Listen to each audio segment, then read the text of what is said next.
నమస్తే సివాయిస్ న్యూస్ కి స్వాగతం. గ్రామాల అభివృద్ధి ధ్యేయంగా రాష్ట్ర ముఖ్యమంత్రి వైఎస్ జగన్మోహన్ రెడ్డి పనిచేస్తున్నారని చింతలపూడి ఎమ్మెల్యే ఉన్నమట్ల ఎలీజా తెలిపారు.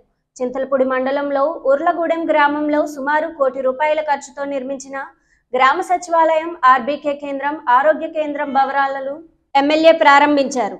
ఈ సందర్భంగా సర్పంచ్ యువరాజ్ ఆధ్వర్యంలో జరిగిన సమావేశంలో ఎమ్మెల్యే మాట్లాడుతూ ప్రజా సంక్షేమం కోసం అభివృద్ధి పథకాలు ప్రవేశపెట్టి రాష్ట్రంలో అమలు చేస్తున్న ముఖ్యమంత్రి వైఎస్ జగన్మోహన్ రెడ్డిని మరోసారి సీఎంగా గెలిపించుకోవాల్సిన బాధ్యత అందరిపైన ఉందన్నారు.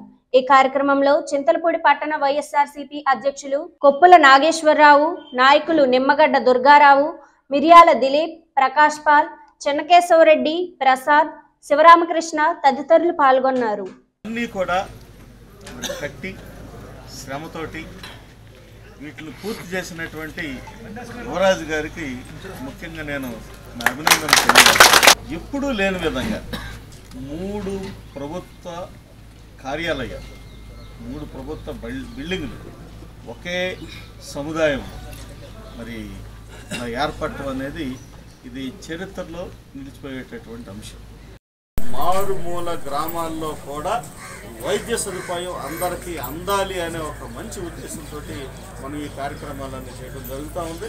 మరి ఇలాంటి అద్భుతమైనటువంటి ఒక హాస్పిటల్ ఒక ఊర్లో చిన్న పల్లెటూరులో ఒక హాస్పిటల్ ఇవ్వటం అనేది హర్షించదగినటువంటి విషయం. కాబట్టి మనం అందరం కూడా మన ప్రీతం ముఖ్యమంత్రి వర్యులు గౌరవనీయులు శ్రీ వైఎస్ జగన్మోహన్ రెడ్డి గారి యొక్క దార్శనికతని మనందరం కూడా గుర్తుంచుకొని ఖచ్చితంగా ఈ యొక్క మనలో మనందరం కూడా పాలు పంచుకోవాలని మీ అందరూ కూడా తెలియజేస్తా ఉన్నాను.